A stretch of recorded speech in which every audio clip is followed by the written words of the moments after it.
The purpose of this English project was to gain a new perspective of Hamlet through a different lens.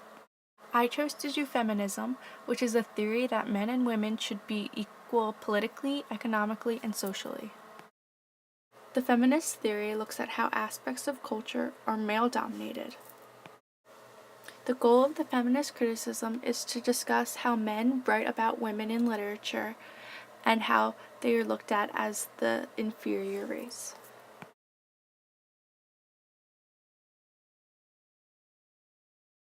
According to feminist anthropologist Gail Rubin, the inequality of men and women dates back to the early societies when women were exchanged between clans.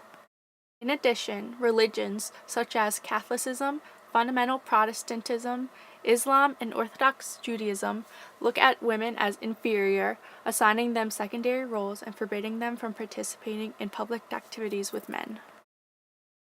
Problems have risen throughout history because of the inequality demonstrated against women, dating back to the late 19th and early 20th centuries when women began to take a stand because of their absence in history texts.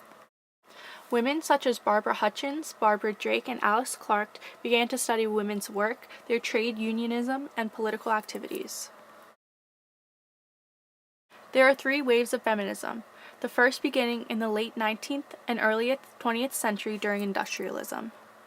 In 1848, the Seneca Falls Convention took place, where 300 men and women rallied for equality for women, where Elizabeth Cady Stanton formed the National Women's Loyal League with Susan B. Anthony. The second wave was from the 1960s to the 1990s, during the anti-war and civil rights movement, which began with protests against the Miss America pageant in 1968 and 1969, where women were looked at as objects of beauty. During this time, the National Organization for Women, or NOW, was also created. The third wave of feminism was from the mid-90s to current day. Third-wave feminists began to broaden their goals, focusing on individual identities and trying to abolish gender role expectations and stereotypes.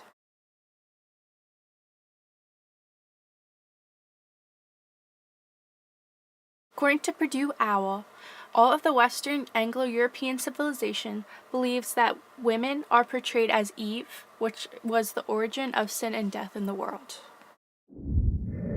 In Act 3, Scene 1, Hamlet curses Ophelia's potential wedding and husband. He says, "Get thee to a nunnery, farewell, or if thou wilt needs marry, marry a fool, for wise men know well enough what monsters you make of them. To a nunnery, go, and quickly too, farewell." In that quote, Hamlet tells Ophelia to marry a fool, because wise men know that she will cheat on them. This relates to Eve and how women are looked at as sinful, which Hamlet is calling Ophelia by accusing her of cheating. Another example of this is in Act 3, Scene 4, when Gertrude questions Hamlet as to why she deserves him to speak to her so rudely and aggressively. Hamlet responds by saying that his mother has committed such an act that blurs the grace and blush of modesty, calls virtue hypocrite, takes off the rose from the fair forehead of an innocent love and sets the blister there, makes marriage vows as false as Disser's oath. He also says that on Judgment Day, heaven and God would be sick at what she's done. Again, Hamlet is calling a woman, now his mother, evil. Thirdly, in Hamlet's Act 1 soliloquy, he says, "O villain, villain, smiling, damned villain." His hatred for his mother is obvious, as he calls her villain as well as evil. Feminist critics might also explore the characters of Ophelia and Gertrude and how they challenge or fail to challenge the domination of male characters. An example of this is in Act 1, Scene 4, when Polonius tells Ophelia to stay away from Hamlet. She responds with, "I shall obey, my lord." Despite what she wants, she listens to him. The male, Polonius, is seen as the dominant figure, and Ophelia is the character being told what to do and is failing to challenge her father as he is looked at as superior. Another example of this is in Act 4, Scene 1, when Hamlet talks to his mom about what he knows regarding Claudius and his father. The two have a heart-to-heart conversation after Polonius is killed, and Hamlet tells Gertrude not to sleep with Claudius, or to tell him what Hamlet has told her. Following that, Gertrude tells Claudius of Polonius's murder, and listens to Hamlet by not discussing anything else. Gertrude, although Hamlet's mother, is listening and obeying her son. Lastly, following this is an Act 4, Scene 1. Continuing Gertrude's conversation with Claudius, she defends Hamlet, despite how angry and mad she was at him. She says, "Show itself pure, he weeps for what he has done." Whether this is also because of her love for her son, she is again obeying the male figure. Another example of this is in Act 3, Scene 1, when Claudius and Polonius plan to spy on Hamlet and Ophelia. Ophelia goes along with the plan, obeying both her father Polonius and Claudius. Further into the scene, when Hamlet asks, "Where's your father?" Ophelia replies with, "At home, my lord."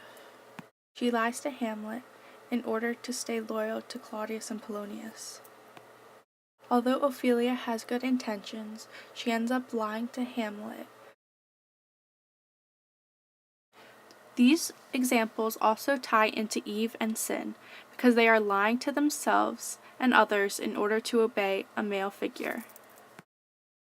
Ophelia is lying to herself by pretending to be okay with cutting off communication with Hamlet, and although Gertrude is obeying Hamlet, she is lying to Claudius.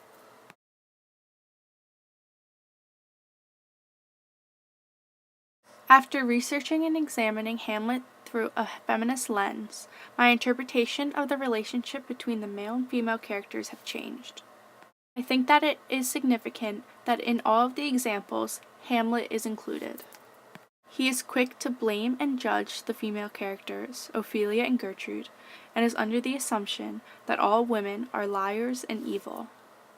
However, by doing this, he begins to change for the worst. By originally lying about being crazy to killing Polonius, Hamlet becomes the character and the person that he judges Ophelia and Gertrude for being. He too becomes evil. Before this project, I had not realized how ironic and symbolic it was, but after examining the play with a new perspective, I now have a different outlook on the story.